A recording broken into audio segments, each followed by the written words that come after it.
வணக்கம். இன்றைக்கி நம்ம பார்க்க போகிற சமையல் ஒரு அருமையான சிம்பிளான ஒரு வெங்காய சட்னி எப்படி செய்யலாங்கிறத பார்க்கலாம். இப்போ ஒரு பேன் எடுத்துக்கலாம். தேவையான அளவுக்கு எண்ணெய் சேர்த்துக்கலாம். எண்ணெய் சூடானதும் 1 டேபிள் ஸ்பூன் உளுந்து, 1 டேபிள் ஸ்பூன் கடலைப்பருப்பு சேர்த்துக்கலாம். கடலைப்பருப்பும் உளுந்தும் ரொம்ப கருக விட்டுறக்கூடாது, டேஸ்ட்டு மாறிடும். அதில் மீடியம் சைஸாக பெரிய வெங்காயம் நீளமாக கட் பண்ணதை சேர்த்துக்கலாம்.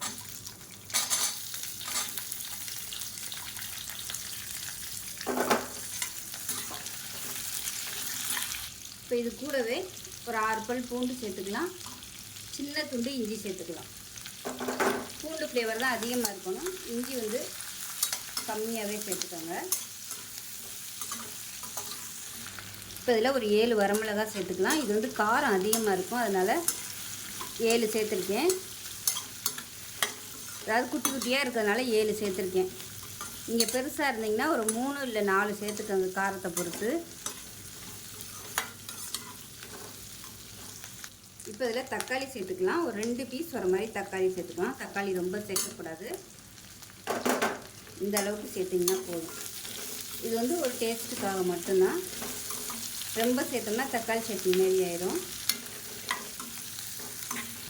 இப்போ இதில் கொஞ்சமாக உப்பு சேர்த்துக்கலாம்.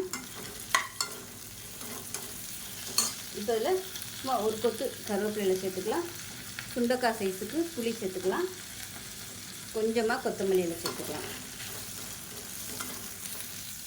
இப்போ பாருங்கள், நல்லா வதங்கிடுச்சு. அமர்த்திடலாம் கேஸை. ஆற விட்டுட்டு நல்லா நைஸாக அரைச்சிட்டு பார்க்கலாம். இப்போ பாருங்கள், சட்னி நல்லா அரைச்சிட்டு வந்தாச்சு. இதை விட கெட்டியாக அரைச்சிக்கிறதுனாலும் அரைச்சிக்கலாம். நான் வந்து கொஞ்சம் இந்த மாதிரி அரைச்சிருக்கேன் தண்ணியாக. இப்போ மிக்சியை அலசிட்டு அந்த தண்ணி சேர்த்துக்கலாம். கெட்டியாக வச்சுக்கிறதுனாலும் வச்சுக்கோங்க.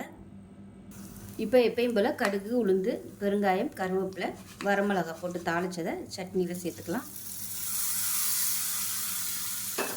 அவ்வளோதான், சூப்பரான வெங்காய சட்னி ரெடி ஆயிடுச்சு. இட்லி, தோசை, ஊத்தப்பம் எல்லாத்துக்கும் அட்டகாசமாக இருக்கும்.